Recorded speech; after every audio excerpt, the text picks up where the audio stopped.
저를 위해서 이렇게 기도 또 후원금으로 하느님의 까마귀의 손길로 엘리야를 로뎀나무 밑에서 회복시켜 주신 어떤 그런 책임을 온누리교회를 통해서 하나님이 역사하셨다는 것을 제가 알고 여러분의 기도에 하나님이 응답하셔서 제가 살고 산 것뿐만 아니라 회복하고 또 하나님의 새로운 하나님 나라에 향한 비전과 사명으로 더 클리어하게 1년, 2년 전보다는 더 클리어해졌습니다. 모든 것이 그런 저로 하나님께서 이렇게 세우시고 한 교회의 목자가 아니라 한 민족의 족장으로 저를 세우심을 제가 감사하며 이 자리에 겸손한 마음으로 섰습니다. 지금까지 저를 위해서 기도해 주시고 또 기도해 주시고 또 기도해 주셔서 감사합니다.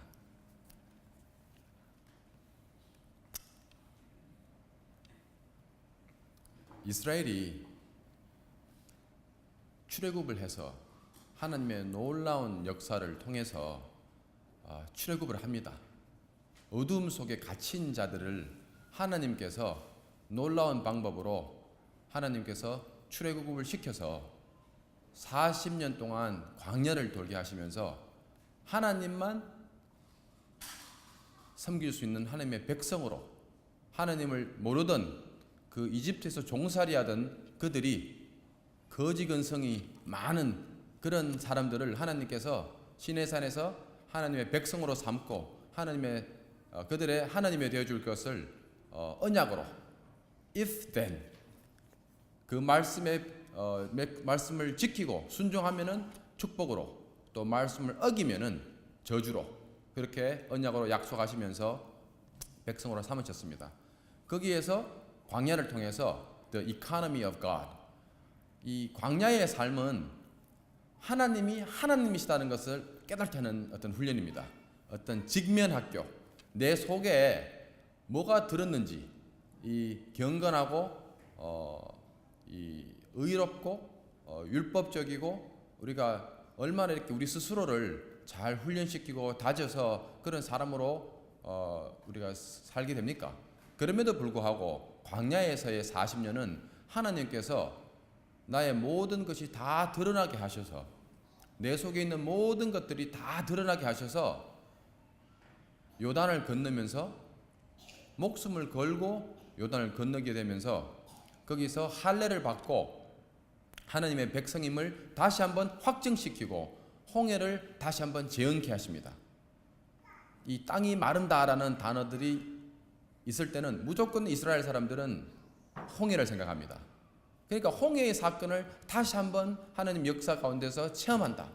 또다시 이 광야에서 나의 물론 애굽 안에 있었을 때 어둠은 아니겠지만 그래도 광야에서도 하나님의 백성으로 살면서도 그 불순물들 우리 속에 깊이 자리하고 있는 쓴뿌리와 함께 역사는 환경이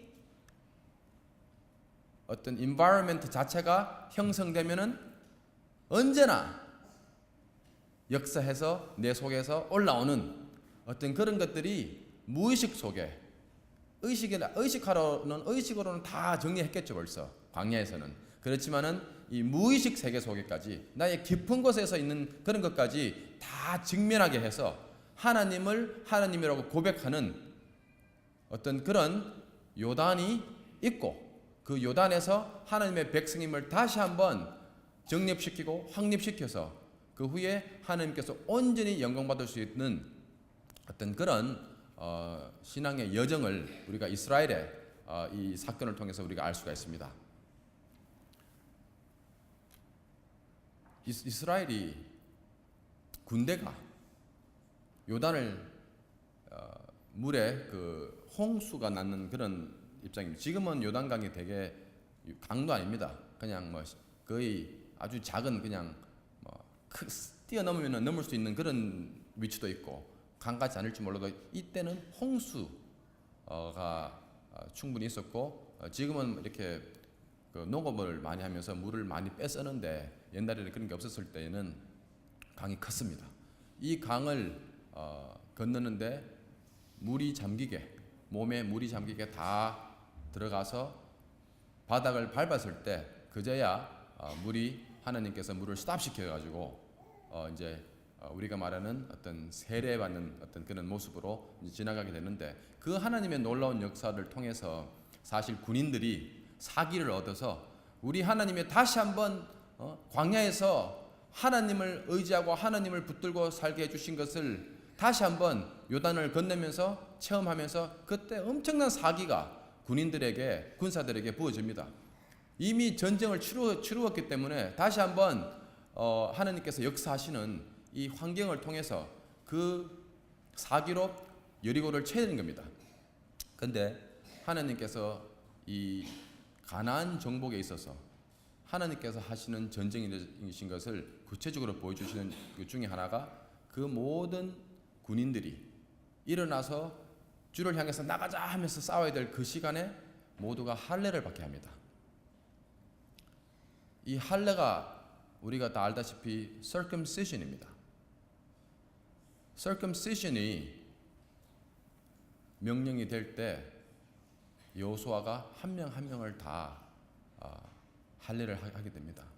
할례를 하게 되면은 어떤 상황이 일어나는가 하면은, 다윗의 아들들이 그 누이가 강간을 당했다고 그 동네에 사는 모든 사람들에게 보복을 하려고 이제 거짓말을 합니다.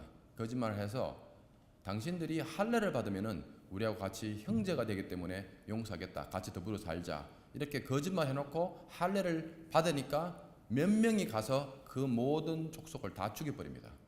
그게 할례입니다. 꼼짝달싹 할 수 없습니다. 남자들은 압니다. 아무것도 타치도 못하고 근처도 못 옵니다. 낫기를 기다리매 그 많은 군사들이 전쟁 시에 이미 요르단 이쪽 저쪽에서 지금 전쟁 중입니다. 전쟁 시에 하나님의 백성들이 그런 엄청난 위험 부담을 안고 그런 순종을 한다는 것은 다시 한번 그 연약함 중에 하나님이 하나님 되시는 것을 고백하는 순간입니다. 인간적으로는 그런 일이 있을 수가 없습니다.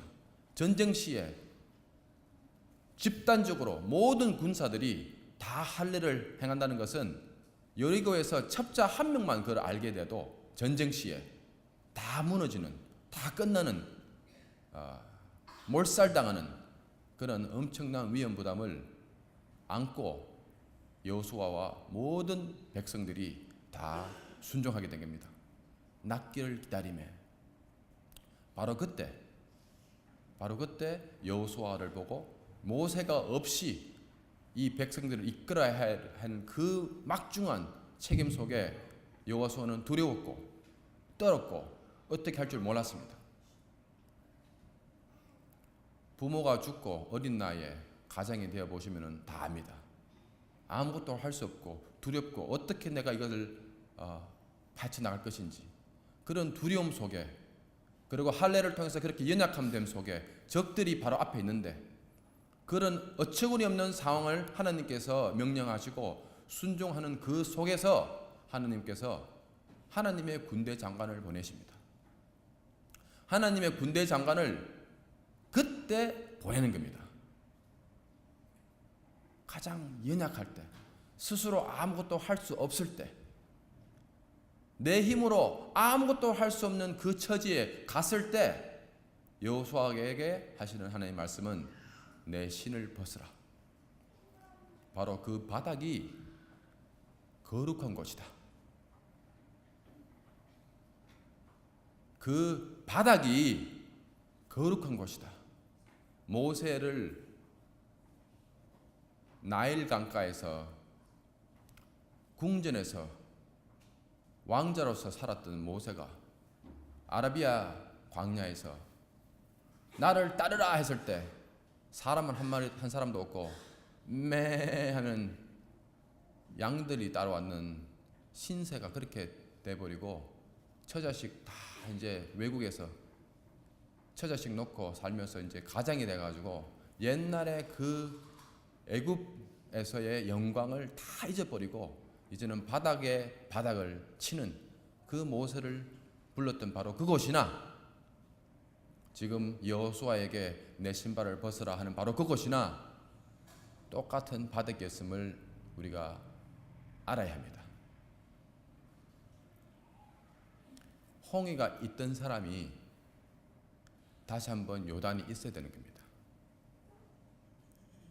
그래야 하나님이 그 인생을 통해서, 그 백성을 통해서 이제는 내가 한다, 내가 너를 통해서 충분히 일할 수 있도록 너는 훈련되고 연약해 있다, 이제는 나의 강한 오른손으로 너를 붙들고 너는 나를 의지하며 나의 명하는 것을 순종하며 내가 시키는 것을 그대로 할 수 있는 사람으로 되었다. 여리고는 니네 힘으로 치는 것이 아니다.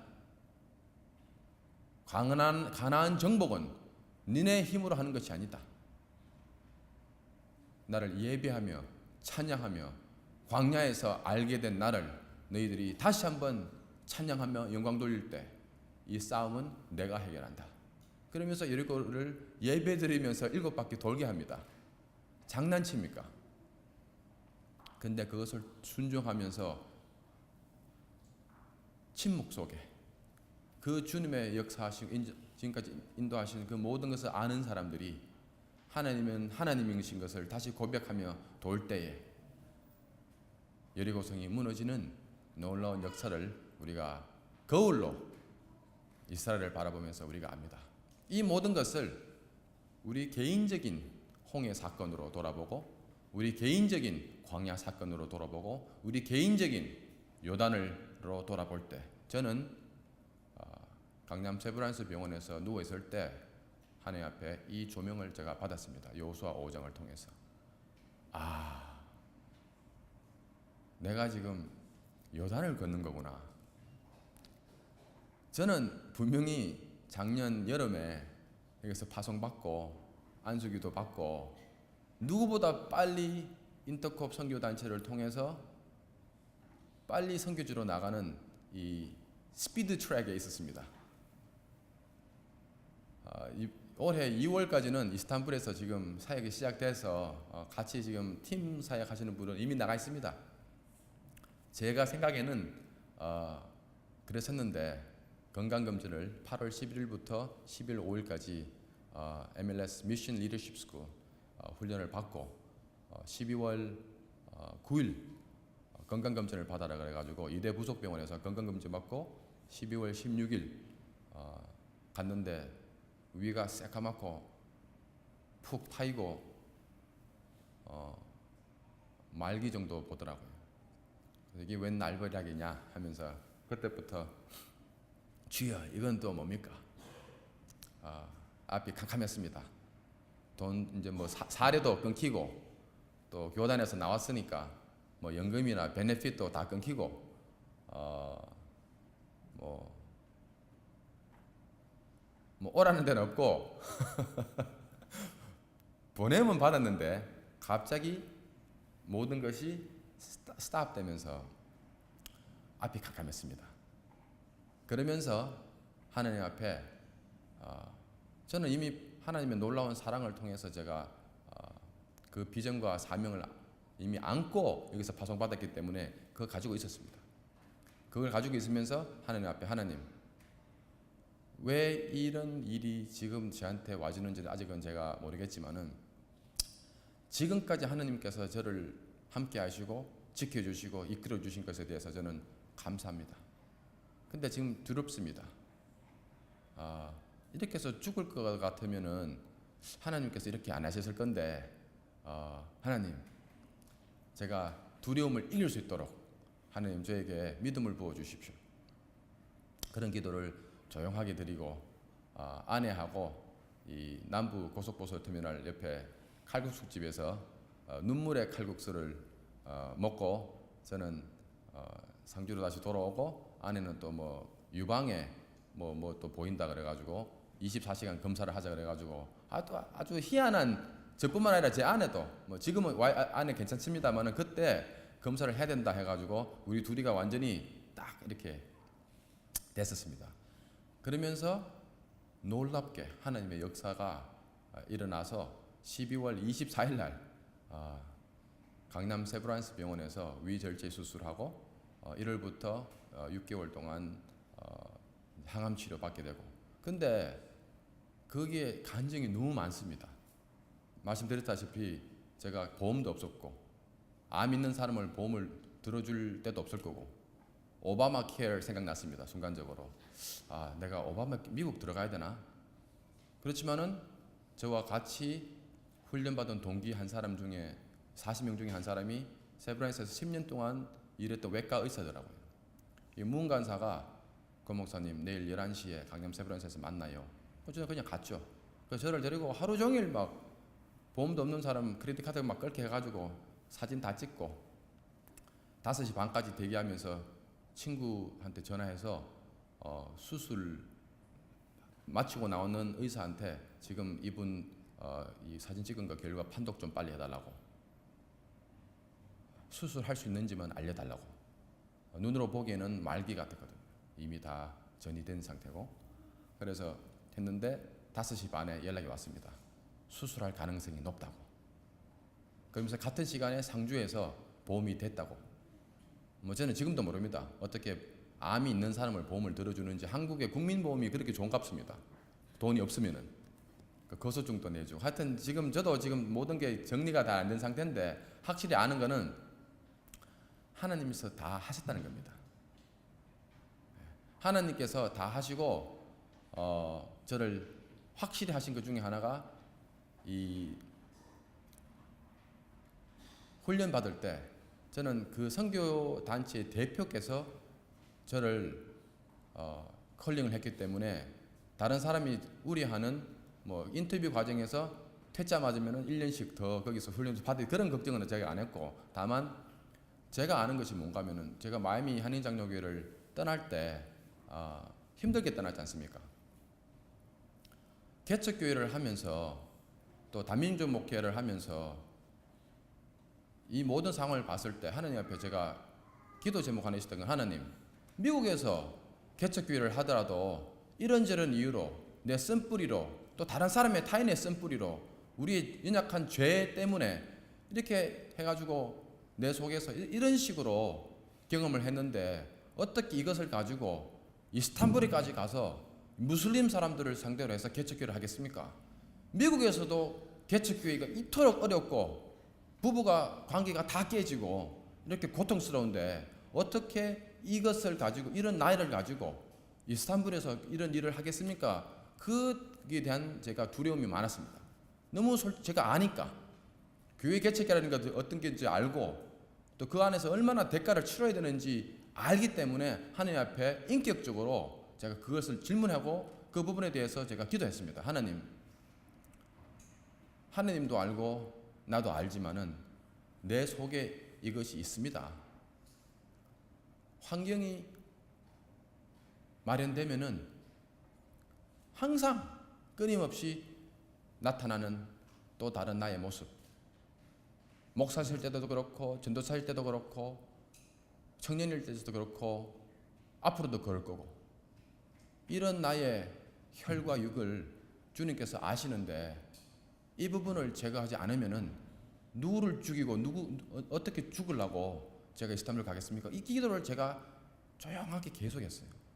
훈련 받으면서. 알고 보니까 제 아내도 뭐 부부 싸움 같이 했을 때 와이프가 거기 했으니까 아는 거죠. 자신 속에도 똑같은 기도 제목이 있었는데 나중에 우리는 서로 말도 안 했는데 알고 보니까 똑같은 기도를 했더라고요. 그래서 제가 하나님 앞에 진짜 사실은 무서운 기도를 했습니다. 여러분들도 아시겠지만은 두렵고 떨리지만은 이 기도를 해야 된다는 그런 기도 아니십니까? 의식적으로 내가 안 해본 것도 아니고 상담도 받아봤고 뭐 여러 가지 훈련도 받아봤고 어떤 의식적으로는 다 하죠. 할 수 있는 건 다 하죠. 준비를. 그렇지만은 우리 내면 깊이 자리한 어떤 빙산의 일부분 아닙니까? 우리가 의식이 그 깊이 자리한 그 부분을 사역을 하면서 많이 드러나는 걸 경험하는 거죠.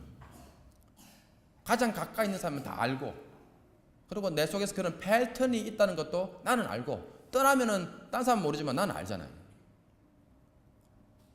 나 속에 그런 죄악의 모습들이 끊임없이 나와 함께하고 있다는 것을, 성령의 역사와 그 죄악의 모습이 항상 공존하고 있다는 것을, 그리고 깊이 내가 주님 앞에 나가면 나갈수록 그 조명 앞에서 나의 깊이를 더 바라볼 수 있다는 것을 우리가 압니다.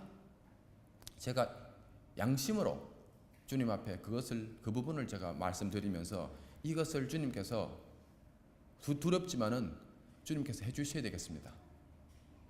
어떻게 할지는 되게 무섭습니다. 웬만해가지고는 해결될 게 아닌 것 같으니까 하나님께서 어떻게 해주세요. 제가 그 기도를 했습니다. 그 기도는 여러분 해보신 분은 아시겠지만은 진짜 두렵고 떨리는 기도입니다. 하나님을 독대하면서 진짜 하나님과 나 인격적인 만남 무릎 꿇고 진짜 제가 마음을 주님 앞에 드리면서 나는 이게 두렵지만은 결국은 이 길을 가야 되기 때문에 주님께서 해달라는 그런 기도였거든요. 강남 세브란스에서 입원하면서 한 달 있었는데 그 과정 속에서 제가 그걸 깨달았어요. 이게 하나님의 나를 향한 기도 응답이셨구나. 그 감동 때문에 제가 너무 은혜 받아가지고요. 그 아저씨들 그 위암으로 다 지금 잘라내는 사람들을 제가 가서 막 안수기도 하고, 지도 수술해가지고 못 건져놓고. 근데 저는 이건 축복이지. 뭐 암이라고 다 이게 뭐 그냥 질병입니까? 하나님이 주시면 축복 아닙니까? 아멘이지. 이게 기도 제목이 잘못 나갔어요. 우리 와이프가 기도해달라고 하는 순수한 마음으로 이 암이라고 하는 사실을 다 전해버렸어요. 몇 분들한테. 물론 그렇게 하는 거죠, 우리가 알고. 근데 제가 너무 화냈어요, 와이프한테. 효진아, 어떻게 그런 기도 제목을 쓰냐? 암이 지금 핵심이가. 골리앗이 두렵잖아요. 그렇지만 골리앗이 핵심입니까? 다윗의 믿음이 핵심이지. 전신갑주를 입혀주니까요, 두려움이 다 사라지고 하나님은 우리를 위해서 이걸 주신 거지 우리를 죽이려고 하는 게 아니다. 그런데 사람들한테 암이라고 골리앗 하면은 이거는 간증도 아니고 기도 제목도 아니다. 바꿔라. 다시 다 고쳐가지고 하나님의 축복의 사건으로 다시 다 보냈어요. 진짜 그렇거든요. 그러면서 이 여호수아 5장을 하나님 저한테 말씀으로 주셨습니다. 그렇구나. 나를 하나님께서 한 번 더 홍해를 건너게 하시는구나. 근데 이제는 요단이라고 부르는구나.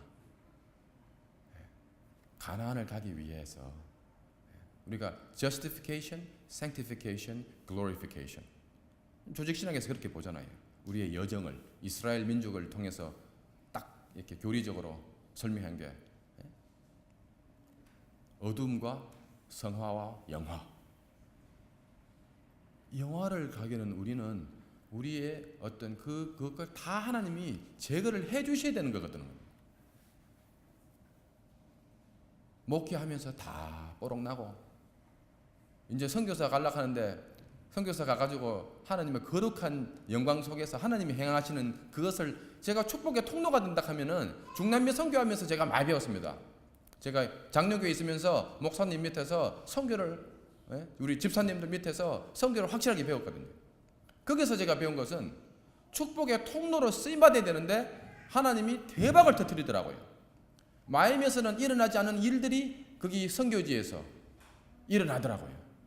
그때 깨달은 게 우리의 죄를 고백하고 나가야 되는구나. 그래서 항상 중남미 나갈 때 우리 집에 모여가지고 20명 사람들이 우리의 죄를 다 고백했어요.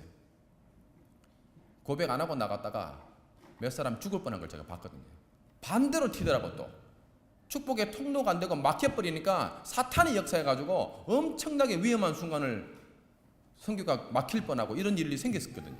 그걸 제가 바라보면서 축복의 통로는 진짜 통로답게 깨끗해야 되는구나. 그래서 우리가 죄를 고백하고, 그럼 결국은 우리가 선교사가 내가 가는 게 아니라 더럽고 추악한 내가 결국은 하나님을 다시 만나야 되는 필요성이 있기 때문에 내가 나간다는 것을 고백하고, 무슨 우리가 선교사입니까? 티셔츠 입고 다닌다고 선교사입니까? 부족한 나지만은 주님께서 나를 쓰겠다고, 부족한 어떤 말도 안 되는 환경 속에 있는 나를 빼내가지고 감동을 주셔가지고 보내시는 거 아닙니까? 파송해서 거기서 하나님 만나고 회복해서 돌아오는 거 아닙니까? 우리가 그것을 제가 알기에 그 여호수아 말씀 5장을 주셨을 때 내가 기도를 올바로 했구나. 내가 알고 하나님이 아는 그 부분을 내가 기도를 올바로 했구나. 하나님께서 그 기도를 들어주시는 거구나. 그 감격이 병원에서 누워있을 때 얼마나 컸는지 하나님께 감사와 찬양과 영광을 돌렸습니다. 그러고 아저씨들한테 70이 80이 됐을 아저씨들한테 어르신, 우리가 서론과 본론을 잘못 쓰더라도 다 교회 다니는 사람들이거든요. 보면은 서론과 본론을 잘못 쓰더라도 하나님 앞에 똑바로 돌아와가지고 하나님 앞에 온전하게 우리 삶을 드리게 되면은 우리는 결론을 잘 쓰는 겁니다. 그게 하나님 앞에는 가능합니다. 세상에서 논문 쓸 때 서론, 본론 잘못 쓰면은 결론 잘못 나오거든요. 그러나 주님 안에서는 서론과 본론이 잘못되더라도 결론은 주님 앞에 잘 나오게 되어 있습니다. 그러면서 그분들이 회개하고 똑같이 수술하고 어린 제가 안쓰기도 하고, 제가 이제 똑바로 살아보랍니다. 목사님, 남은 여생 맞습니다. 첫째 사망까지가 우리에게 주어진 시간입니다. 사탄은 첫째 사망을 너무너무 무섭게 하고 두렵게 해가지고 둘째 사망으로 우리가 가게 하는 그 장본인입니다. 거짓말쟁이. 첫째 사망은 두려울 게 하나도 없습니다. 첫째 사망은 주와 함께 생명척으로 가기 위한 길이기 때문에 이게 놀라운 조명입니다. 성령님의 놀라운 조명이고 계시록에 이게 다 돼 있더라고요. 제가 한 번도 계시록을 설교를 해본 적이 없습니다. 12년 목회하면서 괜히 책 읽고 그냥 계시록 손대기 싫어서 하나님께서 저한테 열어줄 때까지 제가 기다렸거든요. 이번에 많이 열어주셨습니다. 이미 이기고 또 이기신 승리하신 주님께서 우리에게 약속하신 것들이 있거든요. 전쟁은 끝났습니다. 그렇지만은 전투는 남았습니다. 그 남은 전투를 하나님이 깨끗하게 하시려고 왕으로서 다시 오시는 겁니다. 초림에서 전쟁은 끝났고 재림에서 나머지 다 깨끗하게 정리하시는 겁니다.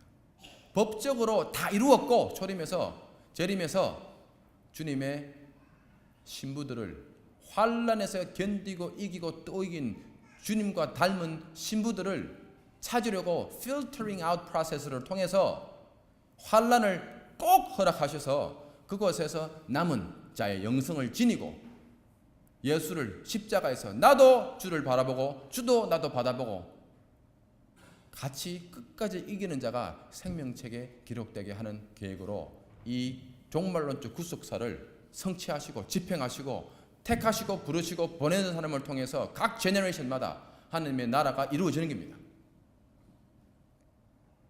이 하나님 나라를 제가 목사로서 잘 몰랐더라고요. 가보니까 1년 반 동안 하나님 저한테 얼마나 많은 것을 알게 해주셨겠습니까? 항암 치료하면서 뭐 제가 할 수 있는 게 없으니까 서 있기도 어렵고 이 연약한 나의 모습을 통해서 여호수아 5장 붙들고 그것만 가지고 제가 실험하고 얼마나 많이 은혜를 받았겠습니까? 오시리라. 이 죄 문제에 대해서 창세기부터 3장 15절 여자의 후손 오시리라. 구약 전체를 통해서 아브라함을 통해서 노아를 통해서 다윗을 통해서 모세를 통해서 결국은 그 언약을 통해서 전진해 나가시면서 새 언약까지 가는 겁니다. 모든 것이 하나가 되어서 역사가 흘러나가면서 새 언약의 주인공까지 메시아 오시리라 오셨습니다. 반대를 이 세상 임금이 반대하고 멸살하고 죽이고 피바다가 되게 해가지고 못 오게 해도 하나님은 그 오시리라 하신 그것을 성취해 내셨습니다. 그리고 사도행전 1장 11절에 오신 그가 다시 오시리라. 구름은 계시록의 증인, 피로 증거하는 증인이 구름입니다. 그 무지개가 증인을 통해서 오는 겁니다. 이 모든 것이 구약에서부터 계시록까지 다 예언된 것이 성취해 나가고 집행돼 나가는데, 다윗의 왕의 씨앗을 통해서 모든 민족, 결국은 이스라엘에게 주어진 그 언약이 이스라엘이 스스로 깨면서 새 언약이 필요했고, 그 모두가 하나가 다 이렇게 새 언약으로 가서 그 새 언약을 성취시키시고 완성시켜서 종말론적 구속사를 하나님께서 다 지금 집행해 나가시고 계시는데, 누구를 통해서 이 일을 하시는지 하나님께서 택하시고, 하나님께서 부르시고, 하나님께서 요단강을 건너게 하신 자들을 통해서 하나님께서 지금도 그 하나님 나라를 이루고 있다는 사실을 제게 확실하게 보이셨거든요. 제가 주님 앞에 그랬습니다. 왜 저를 살려주셨습니까? 하나님 한마디 제 마음속에 두셨어요. 네가 죽도록 충성하기를 원한다. 알겠습니다. 저는 이제 사명이라는 단어를 이해하게 됐습니다. 미국에서 살면서 목회하면서 사명이 무슨 사명이 있겠습니까? 뭐 교회 성장이라는 사명, 우리 그건 완전 이단스러운 수평 이동 그런 게 아니더라고요. 나도 모르게 religious careerism 속에서 큰 교회 목사 되고 싶어가지고 그런 생각하면서, 그건 내뿐이 아닙니다.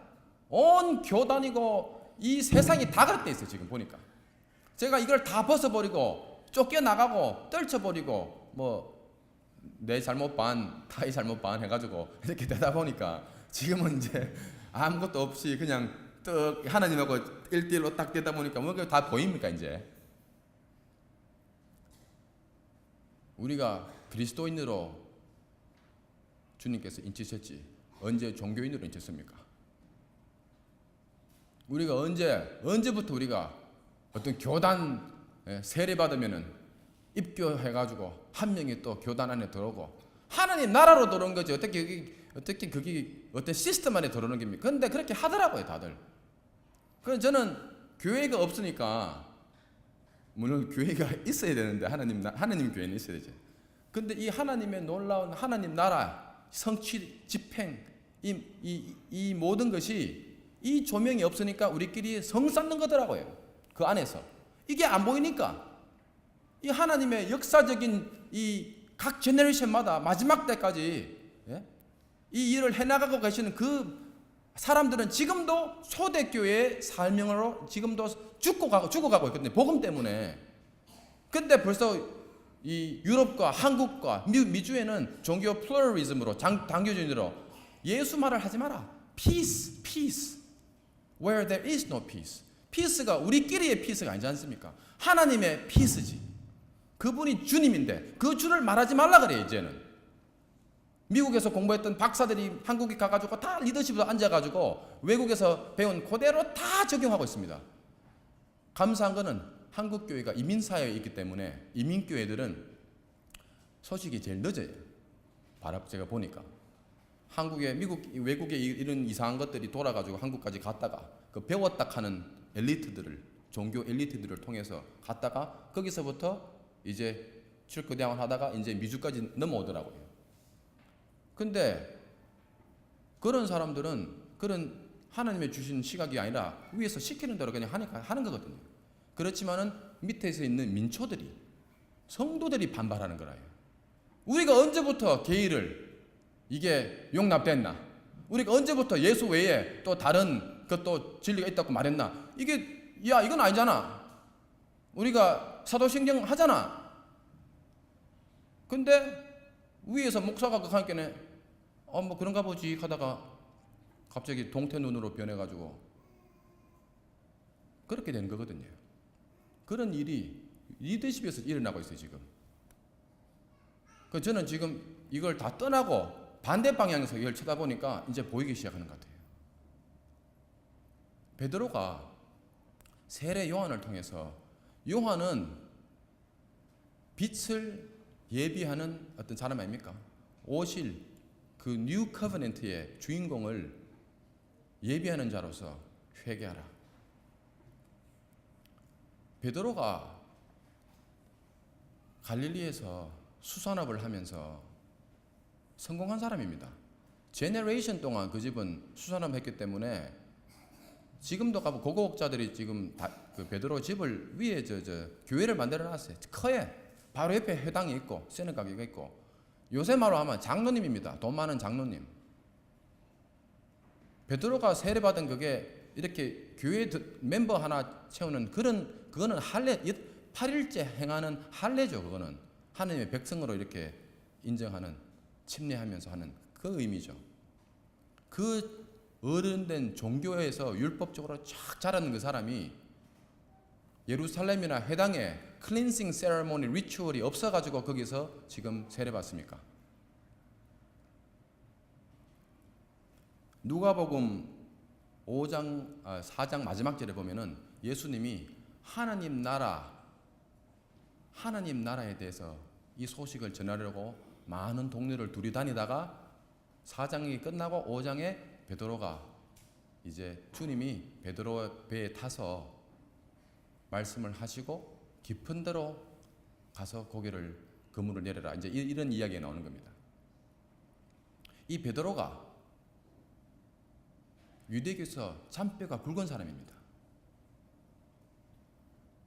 베드로는 여기서 있으신 분들 중인 만큼 장성하고 성장해서 굴집니다. 그 동네. 우리 회당이나 당회나 뭐 당회 멤버였겠지 벌써.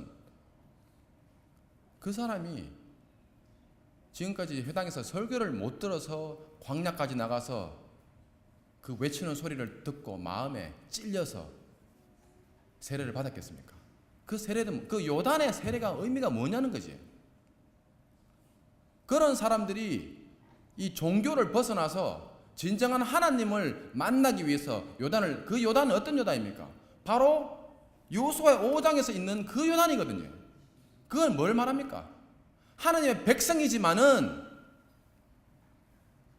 다시 한번 초심으로 돌아가서 하나님의 연약하게 하심을 통해서 하나님 사람으로 다시 거듭 태어나는 게 아니겠습니까? 그러면서 그 다음에 베드로가 예수를 거기서 만나고 이제 이 사역에 동참하는 거 아니겠습니까? 이것이 가나안 정복입니다. 성령 사역입니다. 그런 놀라운 역사가 이제부터 하나님 역사로 드러나는 겁니다. 저는 제가 목회하면서 내가 목회하는, 물론 하나님 일을 한다 하죠, 다. 그렇지만은 하나님 일이 어디까지고 내 일이 어디까지인지는 짬뽕이 돼가지고 잘 모르는 게 많았었어요. 영향력이 주어지잖아요. 목사니까. 노회에서 일하고 뭐 이러 하다 보면은 결정권이 하는 자리에 앉게 되고, 일도 배우고 영향력, 내가 언제 뭐 구원영보가 언제 뭐 그런 영향력 해봤습니까? 백인들 틈에 어깨 나란히 해가지고 그 위에서 제가 이런 일을 즐기면서 막 하고 뭐 이렇게 하다 보니까 이제 나도 모르게 순수한 그 본질적인 거를 벗어나게 되고 비본질적인 걸로 정치 활동하고 뭐 교회 이전시키고 뭐 이런 걸 하다가 지금 보면 너무 허무하기 짝이 없어요. 내 욕심이었구나. 나의 죄악의 모습이었구나. 많은 사람들 내가 상처받았지만은, 그러니까 그분들의 그 더러운 모습도 이제 다 이제 하나님이 드러나게 하시고 내 속에 있는 것도 다 드러나게 해가지고 완전히 쑥밭이 된 거죠. 근데 그게 하나님이 하시는 거더라고요. 예수님을 통해서 바리새인과 사두개인과 그 모든 사람들의 속에 있는 숨겨진 그 악이 드러났거든요. 그것을 하나님이 하시더라고요. 그 속에 무엇이 들었는지. 뭐 양복 입고 탁 당기면 누가 합니까? 하나님이 그것을 다 드러나게 해서 결국은 이스라엘의 그 회개가 예루살렘에서부터 회개가 땅끝까지 전해지게 하시려고, 결국은 그 사람들을 통해서 그 피를 통해서 사역하는, 회개하라 하는 그 택하고 보내지고 부름받은 그 사람들을 통해서 대가는 그들이 치르고 용서가 그들을 통해서 흘러가게끔 하나님의 구속사입니다. 이게 하나님의 종말론적 구속사는 하나님께서 택하시고 부르시고 보내는 사람은 십자가를 지는 사람이고, 그 십자가에서 주님을 알기 위해서는 모든 고통과 억울함과 예수님이 당한 모든 수치와 고통과 이것을 다 알아야 되기 때문에 우리가 헤아리지 못하고 이해하지 못하는 축복이 아닌 오히려 저주 같은 일들이 우리한테 일어난다는 겁니다. 그게 십자가입니다. 누가 십자가가 아름답다 합니까? 그런 억울함 속에서 예수를 알아가는 거거든요. 주님을 알아간다는 사람이 어떤 영광을 취한다든지 이런 거는 그것이 거짓이 어디 있습니까? 성공하고 여의도 순복음 여의도 광장에서 제가 태어나게서 얼마 안 됐을 때 제가 한국 가서 살았어요. 10만 선교사 100만 성도 약속했다 하더라고요. 서원했다 하더라고요. 한국교회가. 난 잘 몰랐습니다. 근데 한국교회가 지금 보니까요, 그때 그 서원했던 사람들이 잘 먹고 잘 살아요. 지금 아파트 35평에 10억 하고 이래가지고 얼마나 잘 사는지 몰라. 한국 사람들 교회 크게 지놓고 자식들은 하나님 앞에 안 내놔요. 세상으로 다 내놨지. 10만 선교사 보낸다 했는 그 사람들이 하나님한테 약속해놓고 받았기는 하나님의 아들 받아놓고 이것도 취하고 이것도 취하고 안 내놓더라고요. 그리고 내놓는 사람 자식들을 공격적인 선교한다 이런 말 해놓고 목숨 걸고 가가지고 온 가족이 울면서 뒤에서 서포트 기도하고 있는데, 그런 사람들한테 가지고 공격적인 선교 왜 하냐 하고, 한국에 절두산에 가가지고 몇백 명이 목 쳐가지고 죽이는 사건이 뭡니까? 탈리반보다 더 무섭고 이슬라믹 스테이트보다 더 무서운 게 조선 정부였었습니다. 거기에 선교사들이 들어온 겁니다. 목숨 걸고. 그래서 한국이 된 겁니다. 지금도 third world가 있다 하지만은 fourth world가 있더라고요. third world에 사는 사람이 fourth world는 누군가 하니까 여권도 없고 나라는 있는데 그 밑에 소수민족들 여권이 없어요. 들어가지도 못하고 나가지도 못하고 정부도 막 누르고 있고. 근데 거기를 누가 찾아갑니까? 그 무슬림권이고 다 크루즈족 이런 데 누가 찾아갑니까? 하나님의 부름을 받고 그들도 하나님의 사랑하는 사람들이라 해가지고 그 복음을 전하러. 제가 작년에 터키 단기선교 가보니까 이제 알게 된 게 60, 70 되는 이런 사람들이 기독교인은 처음 만났다 하더라고요. 그리고 복음은 더 처음 듣고 가는 집마다 제가 처음으로 만나는 크리스찬이더라고요. 그때 제가 알았습니다. 아, 이슬람권이라서 예수 믿는 사람들이 없는 게 아니라 누가 가서 예수를 전한 사람이 없구나. 이제 이런 것들이 보이기 시작하는 거죠. 근데 후방에서 전방으로 그냥 나갈 사람이 하나도 없어요. 제 경험을 봐서. 맨정신을 못 나가는 게 우리가 부자 청년이거든요. 이걸 다 내려놓고 어떻게 생명이 거기 있다 하지만은 생명책이 기록되기 위해서 모든 것을 주님 앞에 드린다 하지만은 어떻게 이걸 다 내려놓고 그걸로 또 갑니까? 맨정신으로. 그거는 불가능하겠더라고요. 근데 방법이 있어요. 할례. 바닥치게 하더라고요. 하느님의 축복으로 이거는 바닥치는 겁니다. 옛날에 이집트에서 바닥치는 그 바닥에 있는 그런 환경하고는 다릅니다. 광야를 걷는 우리인데 또 바닥치게 하는 거예요. 근데 바닥을 건강으로 치건 관계로 치건 경제로 치건 어쨌든 간에 하나님을 우리가 이제 하나님이라고 이제 고백할 수 있는 때까지 갔잖아요. 근데 하나님이 거기서 연약함으로 완전히 떨어지게 만들더라고요. 거기서 그 홀리 그라운드에서 누구를 만나느냐? 하나님을 다시 만나요. 그러면서 그 하나님이 다 회복하게 해주시고 만나주시고 거기서 하나님의 놀라운 사랑을 다시 체험하면서 비전과 사명 앞에 딱 주면서 감사합니다 하면서 나가게 하더라고요. 하나님은 그렇게 하시더라고요. 제가 바로 그 당사자입니다. 그걸 너무 잘 알게 됐기 때문에 여러분들에게 그대로 제가 설명할 수 있는 겁니다. 우리는 그리스도인이지 그리스도인 척하는 종교인이 아닙니다. 구원을 얻었습니까? 그거는 초림입니다. 초림. 구원을 이루어야 됩니다. 그것이 재림이고, 재림을 관심 있는 사람이 예수님이 오신다 해서 다시 오시리라 22장에 3번이나 내가 속히 오리라, 내가 속히 오리라, 내가 속히 오리라 언제 오는 걸 기다려야 되는 거 아니겠습니까? 근데 우리는 안 기다리거든요. 그게 왜 그렇습니까? 지도층에서 안 기다리니까, 말을 안 하니까, 지도층이 오면은 거북하니까, 예수 오면은 얼마나 거북스럽습니까? 내가 나를 아는데 지금 양쪽 다 지금 즐기고 있는데 자식을 한테 내놓겠다고 안 내놓고 있는데 오면 어떡합니까? 그걸 알기 때문에 주님께서는 회개하라, 회개하라, 회개하라 돌이키게 하는 거예요. 이미 구원을 얻었고 개인적인 홍해가 있는 사람들에게 주님께서는 돌이키게 하는 것이 베드로의 세례였습니다.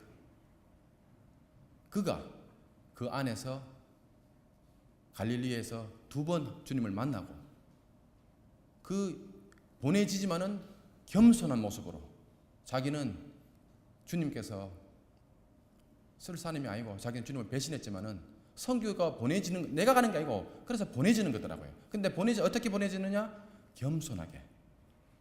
왜냐하면 하나님 내 목숨을 살려주시잖아요. 제가 마이애미 와가지고 저한테 상처 주게 하신 분들 기도 얼마나 하고 왔겠습니까? 이 마이애미 비행기 타고 오는 게 이게 한국에서부터 기도가 눈물로 나갔어요. 상처받는 게 많으니까 가기 싫은 하는 마음이 있더라고요. 그게. 근데 주님이 나를 탕감해 줬잖아요. 크게 탕감해 줬잖아요. 내가 그 앞에서 누구를 용서 못 하겠습니까? 누구하고 내가 회복을 못 하겠습니까? 그것까지 가르쳐 주더라고요. 하나님의 은혜는 나로 하여금 용서하게 하는구나. 또 용서받게 하는구나. 구원에 이르러야 되는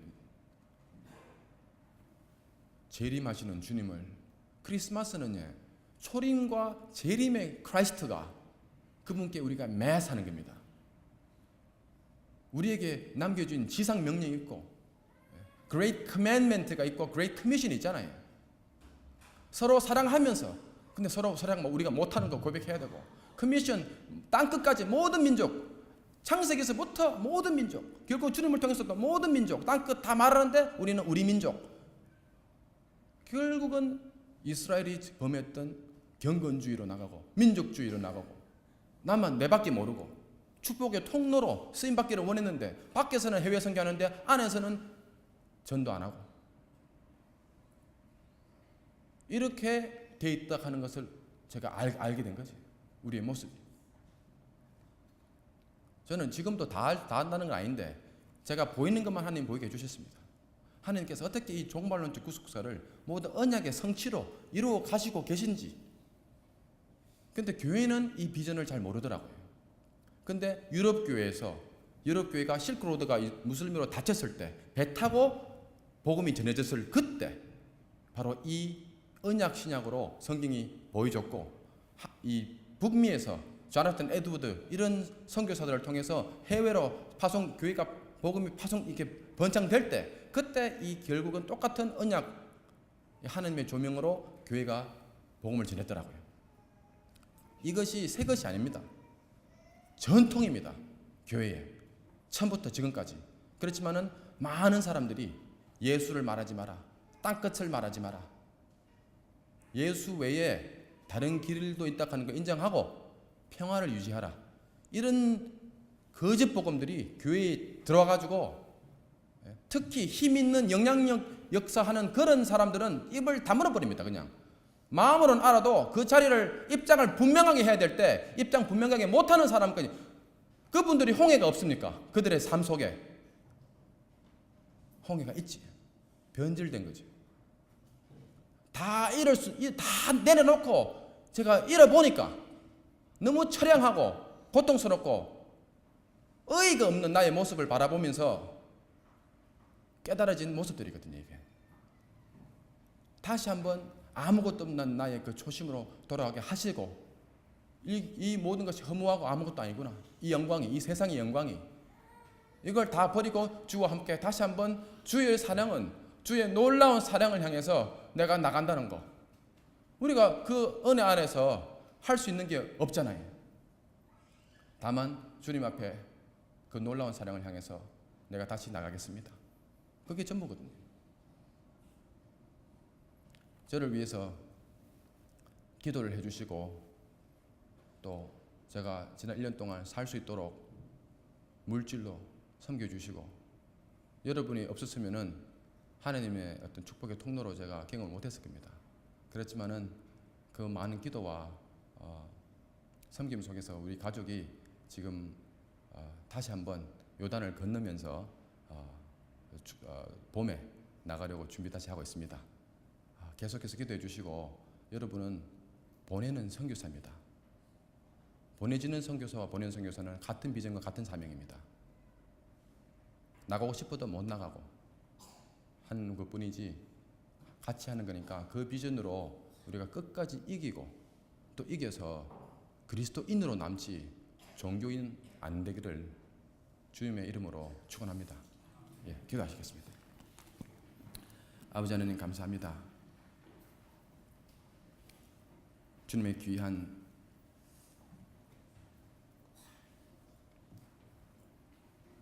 성도님들과 지난 1년 반 동안 주님께서 저에게 허락하신 조명들을 나누었습니다. 저의 연약함, 저의 어처구니 없는 그런 모습들 주님께서 아시고 저를 변화시키시고 영육간에 새롭게 해주신 것을 우리 성도님들에게 확인시켰습니다.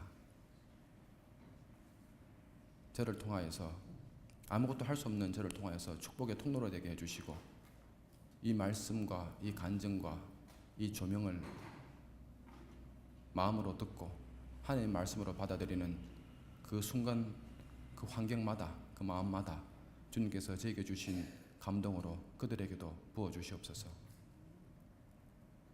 그들의 삶을 중심에서부터 만져주시며 모든 두려움과 어려움을 떨쳐버리고 요단을 건너는 것으로 믿고 감사 찬양하며 주님 앞에 나가게 도와주시옵소서. 일어서게 도와주시옵소서. 이 모든 말씀 우리 구주 예수 그리스도 이름으로 기도드렸사옵나이다.